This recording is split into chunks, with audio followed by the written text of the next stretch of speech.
Pembicara Netpi kita kali ini adalah seorang pria yang berasal dari kota Padang, Sidipuan, Sumatera Utara. Selepas tamat SMA, beliau memutuskan untuk membuka usaha, di mana usaha pertama yang dibuka adalah toko handphone.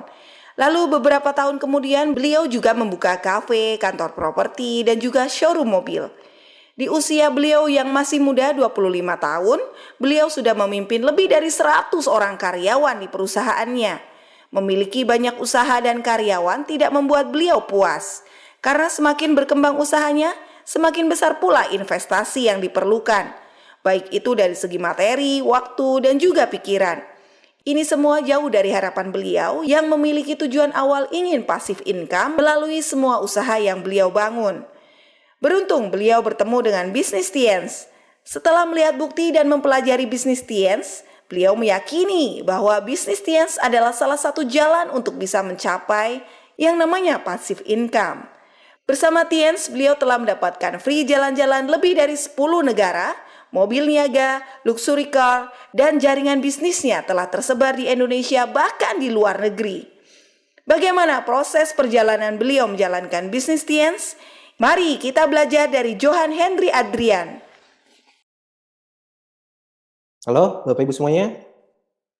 Hari ini kita bersyukur ya, hari ini kita bisa berkumpul di tengah pandemi seperti ini ya, kita masih bisa mengadakan acara CPM di mana Bapak Ibu hari ini saya ucapkan selamat buat Anda yang sudah kualifikasi CP. Ini menandakan bahwa Anda itu selangkah lebih luar biasa dibandingkan orang-orang yang mungkin menjalankan TNC itu hanya untuk jualan dan mendapatkan bonus ya. Ini artinya Anda CP, artinya Anda ikuti sistem Bapak Ibu. Kenapa Anda ikuti sistem? Pasti karena Anda pengen mendapatkan yang namanya aset ya. Makanya selamat saya katakan dan kita doakan agar pandemi ini segera berakhir dan kita bisa memaksimalkan pertemuan offline kita seperti yang pernah kita adakan sebelum COVID-19 Bapak Ibu. Ya, kita pernah adakan acara itu sampai ribuan, puluhan ribu, bahkan 100.000 orang. Semoga dengan berakhirnya nanti pandemi, kita bisa bangkit kembali ya, dan kita bisa memaksimalkan lagi pertemuan offline kita. Bapak Ibu semuanya, Anda sudah CP, artinya Anda mengikuti yang namanya sistem yang diberikan sama upline Anda. Ya, Anda mengikuti PBO yang diajarkan oleh upline-upline kita dan juga One Vision tentunya. Bapak Ibu, banyak orang yang punya alasan berbeda-beda kenapa menjalankan bisnis ini. Ada orang yang menjalankan bisnis ini itu mungkin untuk mendapatkan uang agar bisa membeli mobil mewah. Ada orang yang menjalankan bisnis ini mungkin untuk mengejar jalan-jalan ke luar negerinya. Ada orang yang mungkin menjalankan bisnis ini itu untuk membangun rumah buat orang tuanya. Apapun alasan kita ya menjalankan bisnis ini, tidak ada satupun yang salah. Tidak ada satupun yang salah. Ya, karena hak setiap orang untuk mempunyai impian masing-masing. Cuma saya mau mengatakan bahwa bisnis ini luar biasanya itu adalah bisa membuat kita itu passive income. Bisa membuat kita itu punya aset.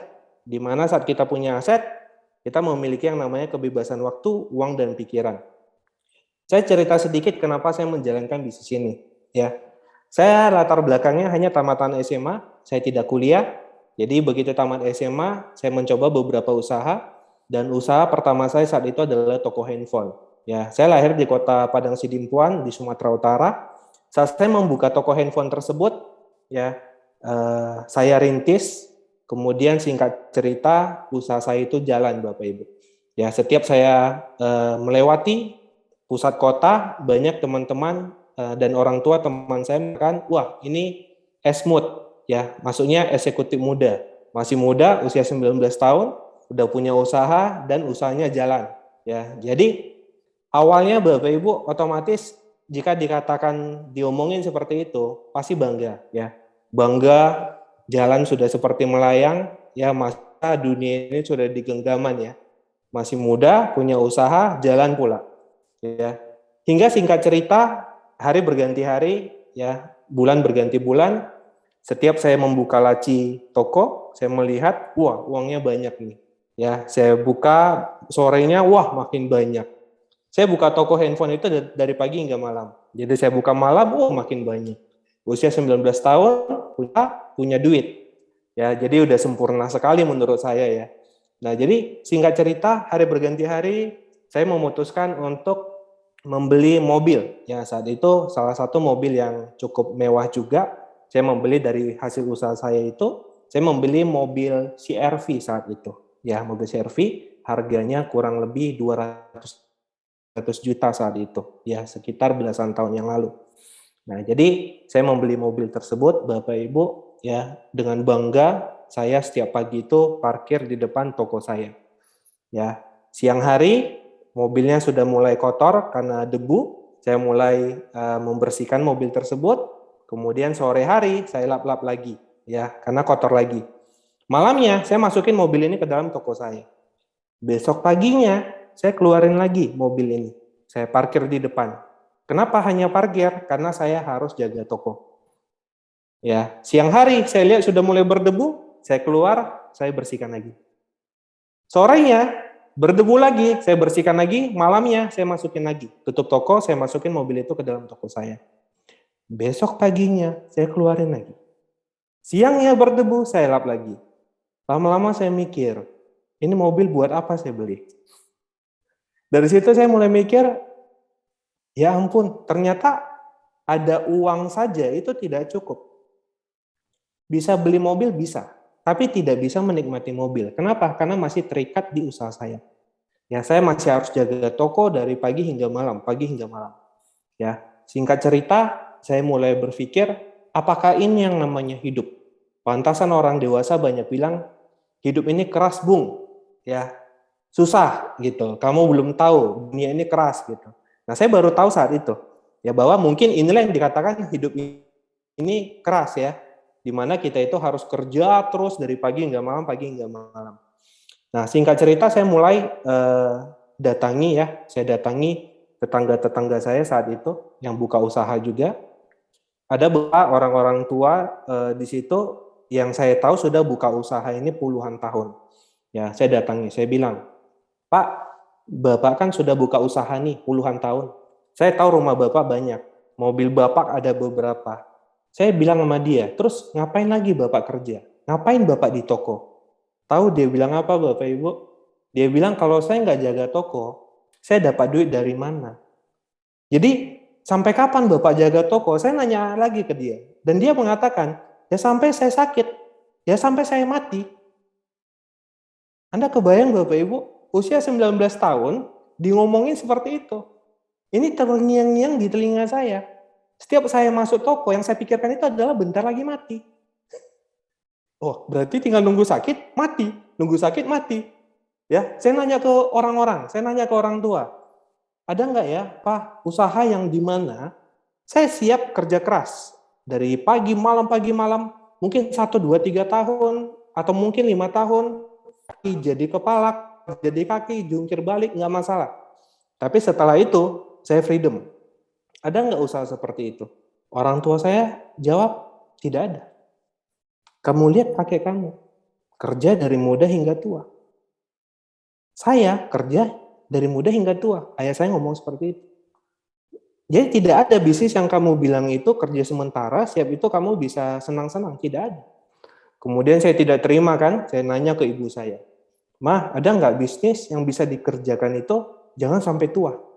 Cukuplah 5 tahun kerja, siap itu udah nyantai. Ibu saya jawabnya simpel aja. Dia kan tahu saya merokok saat itu ya. Waduh, kurangi rokokmu. Kamu pikirannya udah kacau entah kemana-mana. Karena saya baru tahu Bapak Ibu, ternyata di luaran sana, orang merasa aneh dan orang tidak percaya bahwa ada bisnis yang bisa membuat kita itu bisa menikmati hidup.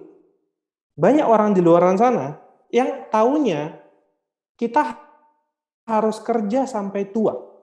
Kita harus barter waktu kita baru bisa dapat uang. Ternyata dunia di luaran sana banyak orang seperti itu. Nah, dari situ saya mikir tiap malam begitu tutup toko saya berdoa ya kepada Tuhan, Tuhan, saya tidak ingin yang namanya itu kerja baru uang. Saya tidak siap sampai tua di toko saya ini Saya tidak mau lahir di kota ini, ya, sekolah di kota ini, menikah di kota ini, punya anak di kota ini, tua di kota ini, meninggal di kota ini. Karena menurut saya Tuhan menciptakan dunia ini begitu indah, begitu luas, ya. Ada ratusan negara. Kalau ternyata lahir hingga mati hanya di satu kota, ngapain Tuhan ciptakan dunia begini indah? Betul Bapak Ibu? Ngapain Tuhan menciptakan negara begitu banyaknya? Hapus aja peta dunia, kita buat satu peta aja, peta satu kabupaten atau mungkin peta satu kota. Jadi nggak usah ada namanya peta dunia. Ya saya berpikir seperti itu, kan dunia diciptakan ini kan untuk kita, manusia ya, pasti untuk kita, makanya Tuhan ciptakan gitu. Nah dari situ saya berpikir, ya Tuhan, saya selalu berdoa Bapak Ibu, ya jujur saya selalu berdoa karena saya tidak terima saat itu ya, bahwa saya harus kerja dari muda hingga tua. Jadi saya bawa ke doa, saya bilang, Tuhan tolong tunjukkan saya jalan atau satu usaha yang dimana saya siap kerja keras. Ya, saya siap berjuang mati-matian, tapi saya tidak mau kerja itu hingga saya tua. Saya mau itu, ya saya punya banyak waktu agar bisa menemani orang tua, agar bisa saya menikmati hidup ini dengan pasangan, ya agar saya bisa berbuat mungkin lebih banyak. Ya karena menurut saya kalau kita di konvensional itu, jangankan mau jadi manusia yang bermanfaat, tapi bersama keluarga aja kita susah, karena kita terikat di pekerjaan kita.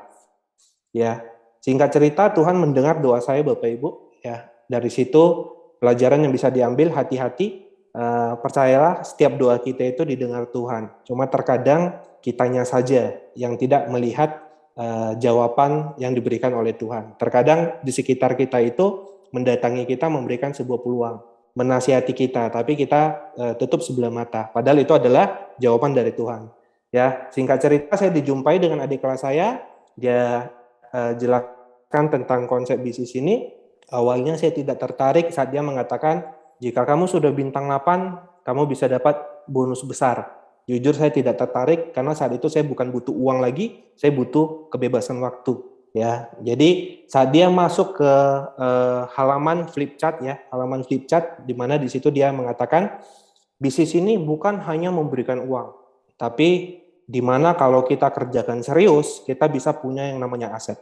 Dan saat kita punya aset, aset ini yang memberikan kita penghasilan pasif, tanpa kerja, uang datang terus. Kalimat itu Bapak Ibu masuk ke kepala saya ya. Saya langsung bilang, ini dia nih jawaban Tuhan. Ya, ini dia nih yang saya cari-cari. Akhirnya gitu ya. Nah, jadi singkat cerita saya menjalankan bisnis ini ya, dan puji Tuhan saat ini saya sudah merasakan yang namanya kebebasan waktu ya, kebebasan pikiran, tidak stres seperti konvensional, dan kebebasan uang ya. Walaupun tidak seluar biasa apa-apa kita yang sudah mencapai director, tapi di titik ini saya sudah merasakan dan saya sudah sangat bahagia sekali karena apa yang saya kejar sudah saya dapatkan dari bisnis Tiansi ini. Jadi luar biasa sekali. Tiansi bukan hanya membuat kita kaya, tapi bisa membuat kita memiliki yang namanya kebebasan. Kebebasan waktu, uang, dan pikiran. Ini yang sulit sekali Bapak Ibu kita dapatkan di usaha-usaha di luar sana. Ya, jadi singkat cerita, saya jalankan bisnis ini ya. Saya sekarang secara tidak langsung sudah memiliki aset ya, walaupun aset yang tidak sebesar para direktur, tapi aset ini sudah memberikan saya kebebasan yang saya butuhkan. Sehingga saya punya waktu lebih banyak dengan keluarga. Saya tidak stres lagi, karena dulu waktu saya di konvensional, Bapak Ibu, saya memegang beberapa usaha, berat badan saya itu pernah mencapai 80-an kilo, tapi karena stres memikirkan usaha, drop terus, ya sampai berat badan saya itu 61 kilo. Ya, dari 80-an menjadi 61, turun 20-an kilo. Orang tua saya, pasangan saya suruh check up ya ke rumah sakit, bahkan sampai beberapa rumah sakit sampai luar negeri. Setelah di check up ternyata tidak ada penyakit, ya yang ada hanya penyakit-penyakit ringan, kolesterol, asam urat seperti itu, dan semua pada bilang ini murni karena stres pikiran. Ya karena saat itu saya usia 20-an tahun, saya sudah memimpin puluhan bahkan kurang lebih 100 karyawan Bapak Ibu di konvensional saya. Jadi saya tidur itu beberapa bulan itu cuma 2-3 jam per hari. Ya, jadi sering kebangun itu, kenapa kebangun? Karena mikirkan pinjaman di bank karena modalnya sangat besar, risikonya sangat besar, mikirkan ini modal usaha dibawa lari karyawan atau tidak, bagaimana usaha saya, pergi jalan-jalan pun fisiknya yang keluar negeri tapi otaknya tetap di usaha. Ya, jadi saya bersyukur sekali dijumpai dengan bisnis ini karena saya tidak merasakan itu lagi. Ya, tidak merasakan itu lagi. Ya, seperti tadi saya bilang, ya, banyak orang menjalankan bisnis ini punya tujuan yang berbeda-beda. Ya, ada mau bangun rumah saja, ada yang mau kejar mobil saja. Begitu dia dapat mobil, kinerjanya sudah menurun. Bahkan mungkin ada orang yang begitu bonusnya besar, punya tabungan banyak, justru kembali lagi ke konvensional. Ya, apakah itu salah? Tidak ada yang salah. Itu hak mereka, hak masing-masing dari kita. Cuma yang mau saya sampaikan adalah jika kita punya aset, ya, menurut saya apapun yang kita ingin capai dalam kehidupan ini itu bisa kita wujudkan. Jadi sayang sekali jika kita menjalankan bisnis ini fokusnya bukan untuk mengejar aset. Ya, yang sangat bernilai luar biasa itu adalah aset yang diberikan, yang ditawarkan oleh Tianxi. Ya, jadi saya salut dengan Anda Bapak Ibu, orang-orang yang hadir di CPM itu adalah orang-orang yang mengikuti sistem. Kenapa mengikuti sistem? Karena saya percaya Anda adalah orang-orang yang ingin punya aset tadi. Artinya Anda orang-orang yang ingin bebas uang, bebas waktu, bebas pikiran. Ya, tapi ada hal yang harus kita pahami agar kita bisa betul-betul punya aset. Ya, orang-orang yang punya aset di konvensional, kita ambil ilustrasi adalah orang-orang yang punya hotel, orang-orang yang punya bank, ya BCA, Penin Bank, ya orang-orang yang punya franchise, ya mungkin KFC, McD dan lain-lain. Mereka pemilik usaha tersebut bisa punya aset, bisa punya yang namanya kebebasan uang, waktu, dan pikiran, karena mereka punya sistem yang bekerja di perusahaan mereka. Mereka punya orang-orang yang memenuhi standar dan bisa menjalankan perusahaan mereka. Mereka mempunyai sistem informasi yang bisa membantu karyawan-karyawan mereka untuk bisa menjalankan usahanya. Artinya, untuk kita punya aset, kita harus tanamkan sistem ke dalam bisnis kita. Untuk Anda punya aset di Tianxi, Anda harus tanamkan sistem tersebut di jaringan Anda. Jika Anda punya tim tapi tidak qualified, ya, tidak mengikuti sistem, artinya Anda itu bukan menuju aset. Ya, terlihat ada tim, tapi sebenarnya tidak akan membuat Anda passive income. Yang membuat Anda passive income adalah saat sistem itu sudah berjalan. Ya, sistem ini Bapak Ibu yang membuat orang-orang yang punya bank, orang pemilik Lipo Group mungkin, Mokhtar Riyadi, kenapa dia bisa punya rumah sakit, kenapa dia bisa punya universitas, kenapa dia bisa punya mall, ya kenapa dia bisa punya hotel, karena ada sistem yang bekerja. Ya, KFC, Anda makan di Jakarta, Anda makan di Medan, dimanapun, kota manapun Anda makan Kentucky Fried Chicken, ya, itu rasanya sama. Kenapa KFC bisa nyebar ke puluhan, mungkin ratusan negara? Karena punya sistem yang mereka gampang duplikasi. Kenapa rasanya sama? Karena resepnya sama. Dengan resep sama, dengan cara melayani customer caranya sama, cara mengelola tempatnya sama, karena semuanya sama, maka mudah diduplikasi, sehingga mudah membuka cabang. Seandainya di Jakarta mereka membuat resep A, dan di Medan mereka buat resep B, pasti pemilik KFC kewalahan. Kenapa? Karena semakin banyak cabangnya, dia akan semakin kewalahan. Dia akan memikirkan resep masing-masing cabang. Itu tidak mungkin. Kenapa? Franchise yang besar, perusahaan yang besar, yang punya cabang banyak, kenapa bisa berkembang dengan begitu cepat? Karena ada sistem sederhana yang mudah diduplikasi. Ya, intinya agar Anda mudah paham, sistem ini adalah seperti sebuah bahasa. Indonesia terdiri dari beberapa suku, ya, mulai dari Aceh sampai Papua, terdiri dari beberapa suku, beberapa bahasa daerah. Anda bayangkan seandainya tidak ada bahasa Indonesia. Orang Batak ketemu orang Jawa ngomong bahasa daerah masing-masing. Orang Batak pakai bahasa Batak, orang Jawa pakai bahasa Jawa. Tidak akan ada yang namanya komunikasi. Kenapa? Karena satu sama lain tidak paham. Tapi dengan munculnya sistem yang dibuat pemerintah kita, yaitu bahasa Indonesia, maka kita berbagai suku bisa nyambung saat ngobrol karena ada bahasa Indonesia. Begitu juga dengan bisnis ini Bapak Ibu. Jika Anda nggak ikuti sistem apa? 773, kita akan kewalahan dalam membesarkan yang namanya aset. Saya ambil satu contoh.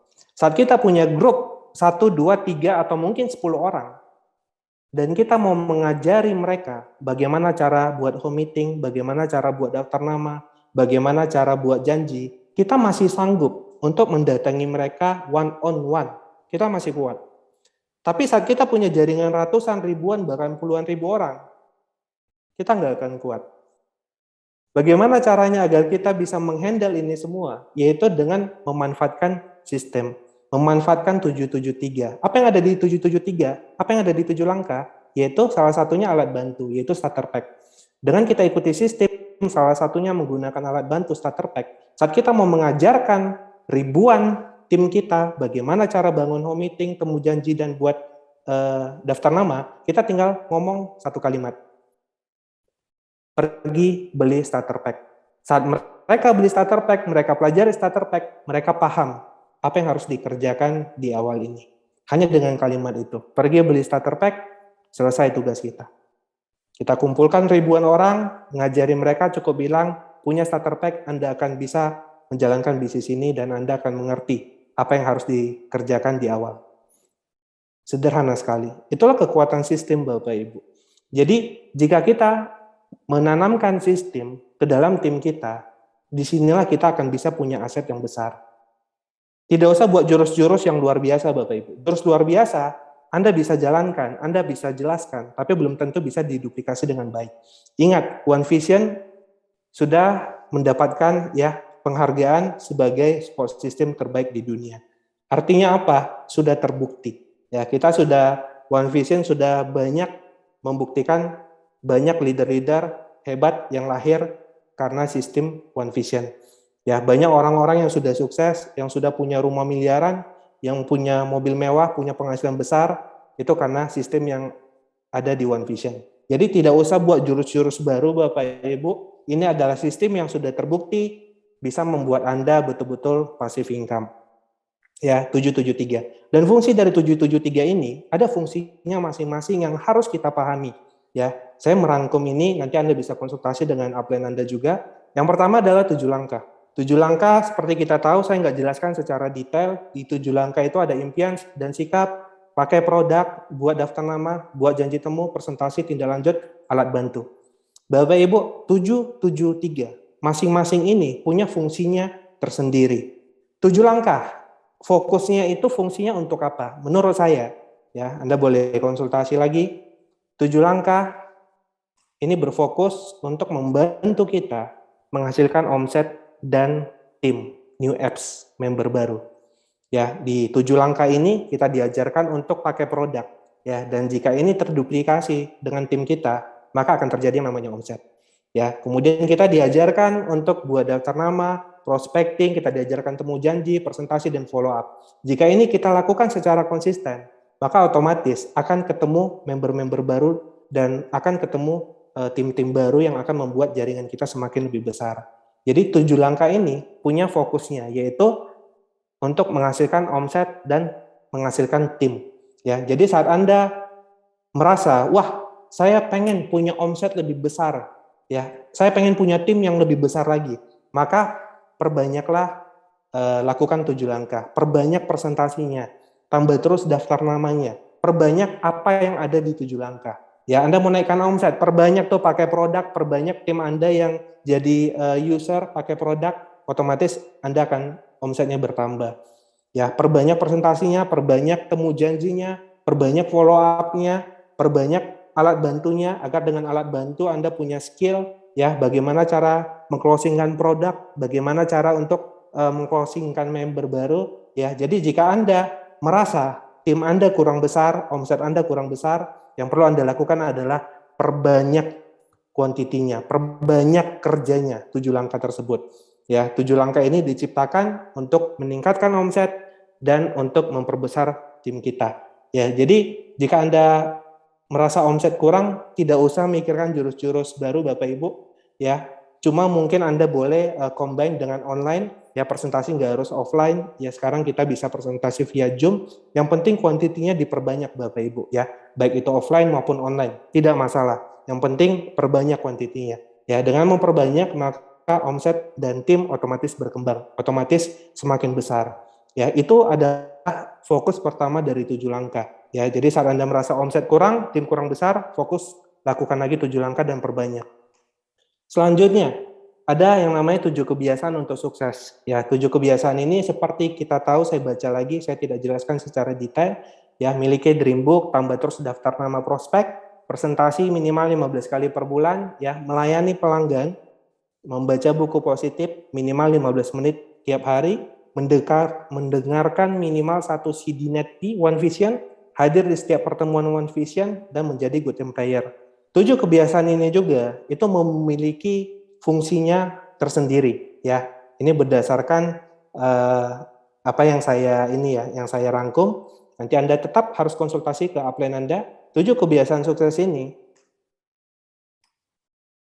membantu kita untuk bisa melahirkan leader-leader baru di tim kita. Regenerasi leader. 7 kebiasaan ini namanya adalah kebiasaan. Leader artinya pemimpin, ya. Sama seperti kalau Anda ditanya, Anda pengen punya grup yang mentalnya itu prajurit semua atau jenderal semua.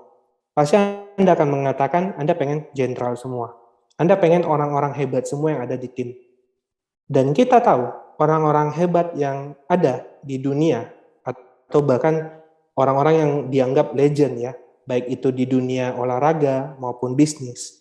Mereka ini adalah orang-orang yang selalu melakukan kebiasaan berulang-ulang. Ya, Mike Tyson, jago tinju, ya, tiap hari dia latihan terus. Michael Jordan, basket, tiap hari lempar bola sampai ribuan kali. Pebisnis terbiasa baca buku setiap hari, belajar terus setiap hari. Orang hebat, mungkin di bidang olahraga sepak bola, latihan terus pasti setiap hari. Orang-orang yang legend, orang-orang yang hebat di dunia, itu berawal dari melakukan kebiasaan yang terus mereka lakukan tanpa henti.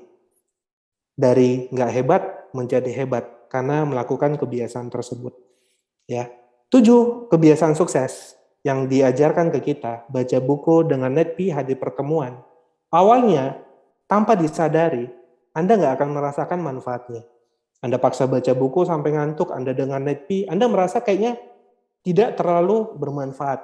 Tapi percaya Bapak Ibu, jika Anda lakukan terus, lama-lama Anda akan menjadi terbiasa, Anda akan menjadi leader, bahkan Anda menjadi legend mungkin ke depannya di dunia Tianxi, ya. Kenapa? Karena kebiasaan-kebiasaan itu. Tidak ada orang hebat yang tidak melakukan kebiasaan. Jadi 7 kebiasaan sukses, ini perannya adalah untuk regenerasi leader. Jadi jika Anda katakan, kenapa Pak omset saya besar? Ya, kenapa Pak tim saya banyak? Tapi kenapa peringkat saya tinggi? Tapi rasanya seperti saya ini semakin disibukkan. Kok makin tinggi peringkat, bonus memang besar, omset besar, tim berkembang. Tapi kenapa rasanya saya itu semakin sibuk? Kalau saya nggak turun, tim saya hancur. Kenapa? Mungkin, coba cek 7 kebiasaannya. Mungkin tidak dilakukan oleh tim.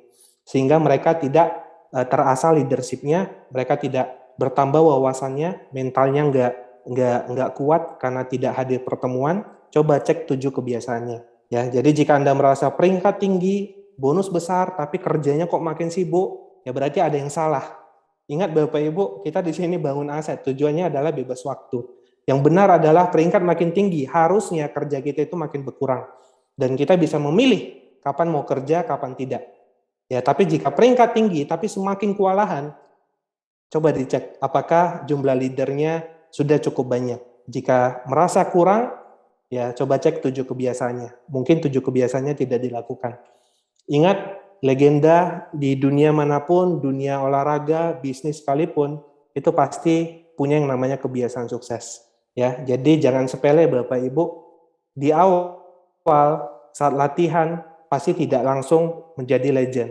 Tapi karena latihan terus-menerus tahun ganti tahun, bahkan sampai puluhan tahun, orang biasa baru berubah menjadi legenda. Itu karena kebiasaan yang terus dilakukan. Karena itu 7 kebiasaan ini mari kita bangun di dalam tim kita, mulai dari kita, agar kita semakin bagus ya, memiliki yang namanya leadership, sehingga kita bisa punya aset yang besar. Ingat, kita bisa punya aset yang besar jika kita sudah pantas. Jika kita belum pantas, Tuhan pun tidak akan memberikan aset yang besar. Karena itu pantaskan diri, mulai dari kita dulu melakukan kebiasaan-kebiasaan ini. Itu fungsi dari 7 kebiasaan sukses. Selanjutnya adalah 3 prinsip dasar. 3 prinsip dasar ini adalah pondasi kita di bisnis ini. Kenapa ada orang yang pernah besar, pernah punya tim yang sangat kuat, ya, tapi tiba-tiba rontok, ya, tiba-tiba hilang entah kemana. Itu mungkin karena pondasinya nggak kuat. Pondasi di bisnis kita ini adalah 3 prinsip dasar. Saat kita sudah punya omset yang besar, tim yang banyak, kita sudah punya leader yang banyak, tapi jika tidak melakukan 3 prinsip dasar ini, tidak ada lagi yang namanya edifikasi upline, edifikasi downline. Kita merasa seperti Superman, ya, kita merasa hebat, tidak perlu edifikasi upline lagi, maka bisnis kita akan hancur. Kenapa? Karena saat kita besar, kita punya tim yang banyak. Tidak mungkin satu orang bisa menghandle timnya ribuan sampai puluhan ribu orang. Tidak mungkin. Jika dia tidak edifikasi upline-nya, dia tidak edifikasi pertemuan, dia tidak edifikasi alat bantuan vision, dia tidak edifikasi yang namanya downline-nya, dan dia hanya edifikasi diri sendiri, maka dia tidak akan sanggup membantu timnya yang puluhan ribu orang ini. Yang puluhan ribu orang ini hanya akan menunggu dia, karena mereka tahu hanya dia yang hebat. Karena dia tidak pernah mengedifikasi upline, downline, support system, perusahaan, produk, dan lain-lain. Karena itu, jika kita tidak menjaga 3 prinsip dasar ini, Anda akan kewalahan untuk mempertahankan. Fondasi ini fungsinya adalah untuk mempertahankan aset Anda. Jika Anda tidak edifikasi, maka Anda yang mempertahankan sendirian kerajaan bisnis Anda. Dan yang namanya bisnis jaringan, itu berhubungan dengan banyak karakter manusia. Ya, ada orang yang koleris, ada orang yang melankolis. Anda tidak akan sanggup menjadi bunglon kalau saya bilang, dan menghandle berbagai macam karakter ini. Karena itu jangan jadi Superman Bapak Ibu, ya. Tetap ingat untuk edifikasi semuanya agar Anda tidak kerja keras sendirian mempertahankan kerajaan bisnis Anda. Dan juga jangan lupa untuk konsultasi. Konsultasi bukan hanya saat tim kita rontok. Kalau menurut saya itu namanya bukan konsultasi, lebih cocok itu adalah curhat. Ya, Pak, lagi drop, lagi rontok, itu namanya curhat. Konsultasi itu bukan hanya waktu grup rontok, tapi saat besar pun Anda harus konsultasi. Bapak Ibu, ya, saya kaget sekali, ya, saat banyak orang yang tidak memanfaatkan konsultasi dengan upline. Di luaran sana, perusahaan-perusahaan besar itu untuk konsultasi dengan konsultan itu bayarnya itu mahal, ya, bukan jutaan, bukan ratusan juta, miliaran, bahkan puluhan miliar. Coca-Cola, ya, saat mereka omsetnya drop, mereka cari konsultan, ya, mereka tanyakan bagaimana caranya omset Coca-Cola mereka bisa meningkat. Si konsultan cuma bilang, ya, ubah bentuk botol Coca-Colanya. Dulu kan botol Coca-Cola agak lebih tinggi dan polos, ya, jadi suruh kecilkan, kemudian buat seperti grafir-grafir seperti itu, ya. Maksudnya buat ada ukiran-ukiran seperti itu. Anda tahu itu dibayar miliaran oleh perusahaan Coca-Cola terhadap konsultan. Padahal si konsultan hanya ngomong seperti itu, hanya suruh mengubah desain botol minuman Coca-Cola. Walaupun terbukti omset Coca-Cola meningkat, tapi yang mau saya kasih tahu adalah semahal itulah konsultan di luar sana. Dan di bisnis ini yang uniknya, upline sebagai konsultan yang mencari-cari orang yang mau konsultasi. Bapak Ibu, manfaatkan konsultasi dengan upline secara rutin, ya, minimal sebulan sekali. Ya, jangan sia-siakan Bapak Ibu, ya. Anda harus manfaatkan upline agar apa? Agar Anda tidak melakukan kesalahan yang sama, ya, agar Anda tidak masuk ke jurang yang sama. Jika Anda tidak konsultasi, Anda hanya akan buang-buang waktu. Upline Anda sudah duluan melangkah. Upline Anda tahu kemana harus melangkah, ke kiri, ke kanan. Upline Anda tahu di mana jurangnya.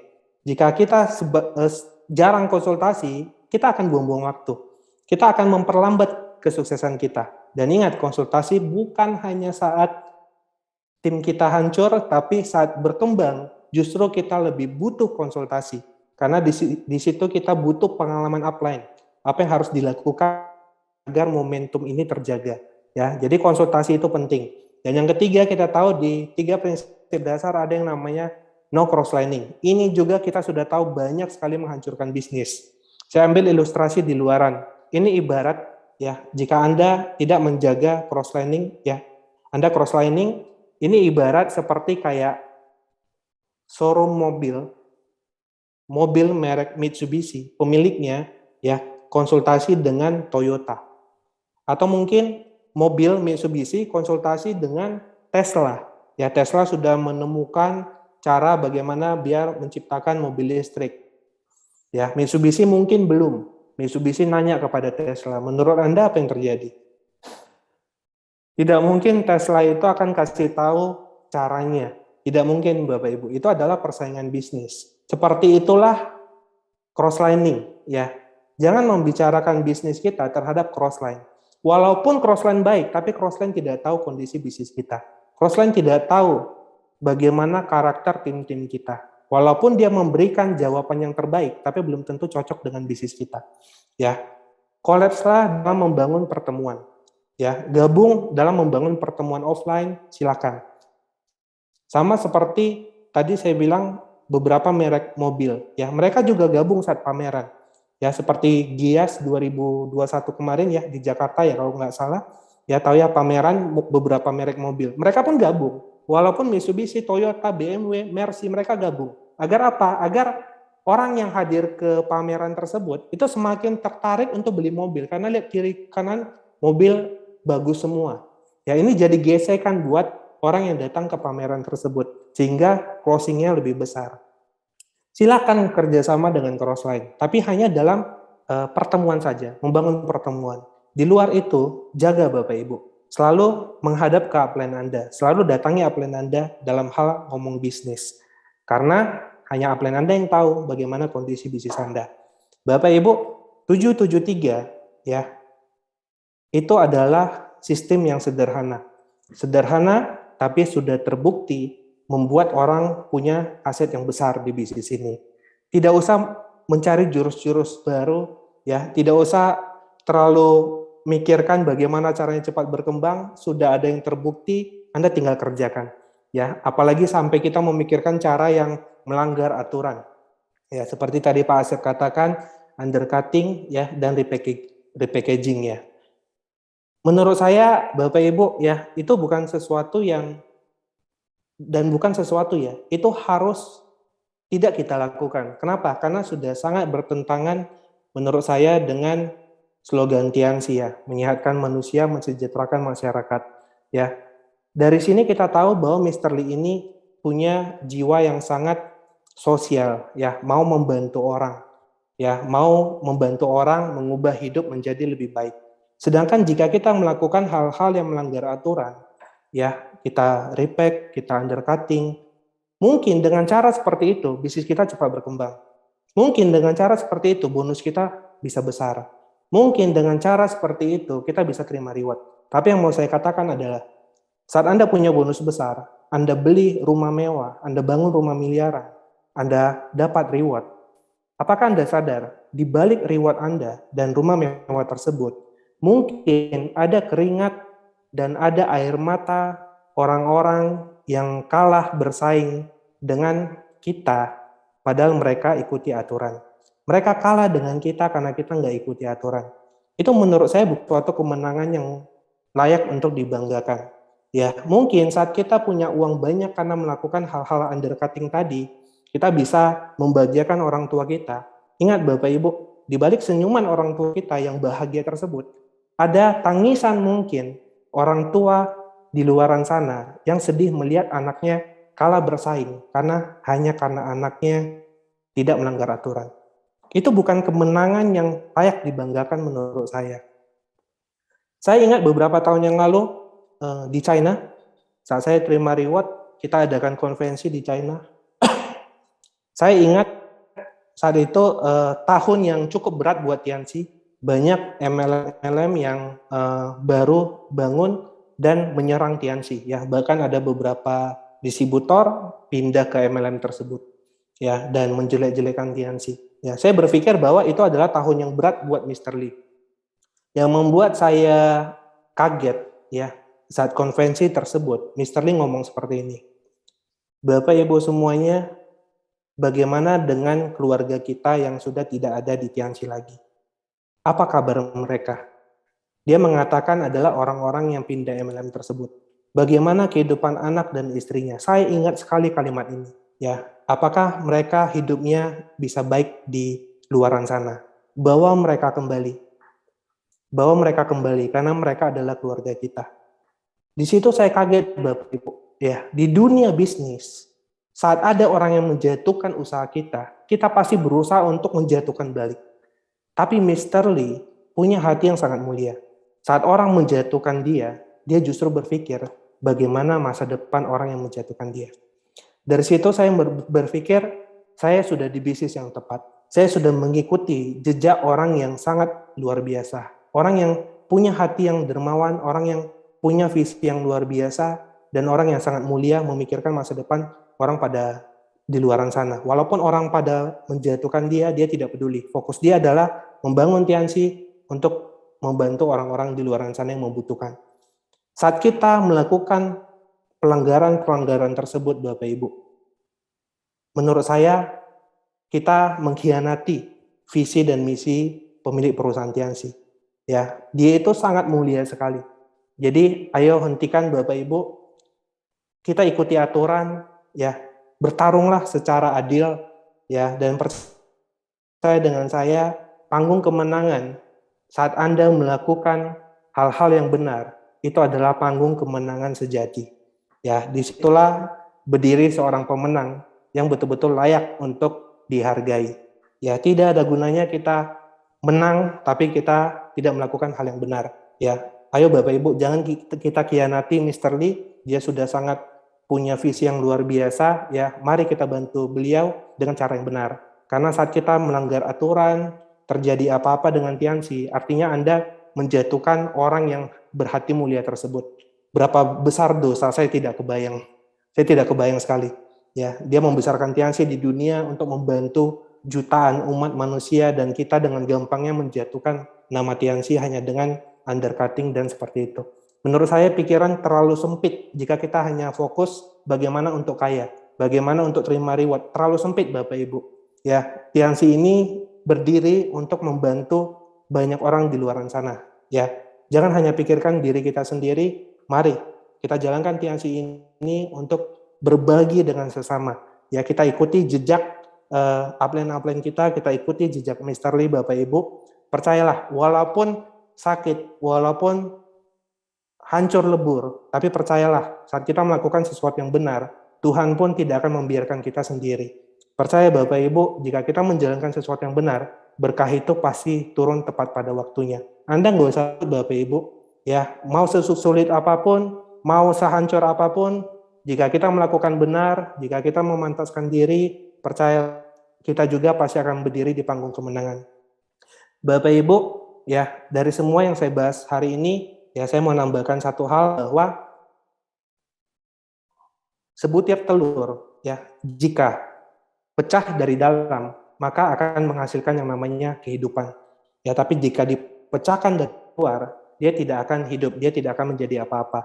Ya, hari ini materi sudah kita berikan, tapi kembali lagi, jika Anda mau hidupnya berubah, bukan upline Anda yang menentukan perubahan itu. Ya, bukan masalah bagaimana teknis yang bagus, bagaimana cara closing yang bagus, bukan teknis itu yang akan mengubah Anda, tapi harus mau berubah, mau komitmen, mau fokus. Anda harus punya itu semua, dan itu harus berasal dari diri Anda sendiri. Ya, ini kita mau berganti tahun. Ya, kita mau berganti tahun. Bentar lagi 2022. Coba sekilas malam ini Anda lihat kembali apa yang sudah ada perubahan dalam hidup kita. Apa yang sudah ada perubahan dalam keluarga kita.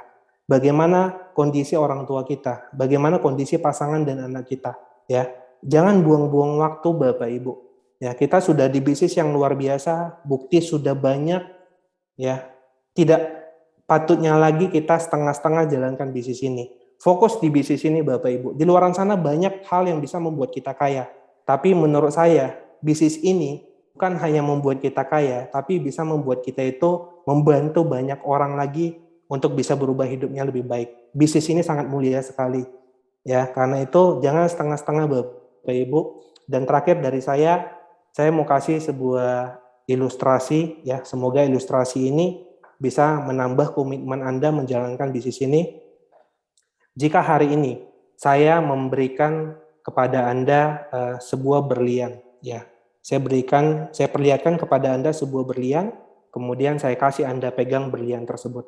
Anda pegang, dan di samping Anda mungkin ada teman Anda yang mengerti soal berlian. Dia cek berlian tersebut, dan ternyata berlian tersebut harganya itu adalah puluhan miliar. Setelah Anda pegang, Anda cek, Anda kembalikan ke saya. Dan saya katakan kepada Anda bahwa berlian ini yang harganya puluhan miliar, yang sudah Anda pegang, yang sudah Anda cek, dan benar ini adalah berlian yang mahal, berlian ini akan saya lempar ke tumpukan pasir yang ada di sudut ruangan. Ya, di sudut ruangan Anda bayangkan ada tumpukan pasir yang sangat besar. Ya, saya bilang berlian ini akan saya lempar masuk ke dalam tumpukan pasir. Kemudian saya katakan kepada Anda, siapapun Anda yang mendapatkan berlian tersebut senilai puluhan miliar akan menjadi milik Anda. Jika saya mengatakan seperti itu Bapak Ibu, apa yang Anda lakukan? Saya percaya semua akan menjawab, akan lari ke tumpukan pasir tersebut dan mencari berlian tersebut. Akan berlomba-lomba mencari berlian tersebut. Anda pasti akan gila-gilaan menggali, bahkan mungkin kalau nggak ada sekop, mungkin Anda akan gali tumpukan pasir itu menggunakan tangan Anda. Mungkin walaupun tangan Anda berdarah, Anda nggak peduli. Kenapa? Karena Anda jelas melihat saya melempar berlian harga puluhan miliar ke tumpukan pasir. Dan Anda tidak mau kalah bersaing dengan orang-orang yang ikut menggali berlian tersebut. Saya percaya itu yang akan Anda lakukan. Dan saat Anda menggali Bapak Ibu, jika ada teman Anda atau keluarga Anda tiba-tiba mendatangi Anda, mereka nanya, kamu ngapain sih gali-gali pasir? Lalu Anda jawab, saya mencari berlian. Apa yang kira-kira dikatakan Anda? Pasti mereka bilang, tidak mungkin ada berlian di situ. Apalagi harganya kamu bilang puluhan miliar, tidak mungkin. Sudahlah, ayo ikut kami pergi makan. Jika teman Anda mengajak Anda pergi makan, apakah Anda ikut mereka pergi makan? Dari sekian banyak orang yang saya tanya, mereka menjawab, tidak mungkin Pak, kami tinggalkan tumpukan pasir itu. Pasti kami suruh teman kami dan keluarga kami pergi, kami tetap menggali. Betul Bapak Ibu, siapapun jika ditanya akan terus menggali, karena dia pengen mendapatkan berlian yang harga puluhan miliar itu. Kemudian jika pasangan Anda tiba-tiba datang, bilang ke Anda, ayo kita malam mingguan. Kalau nggak malam mingguan, nanti kita putus loh. Kira-kira kalau itu terjadi, apa yang Anda lakukan?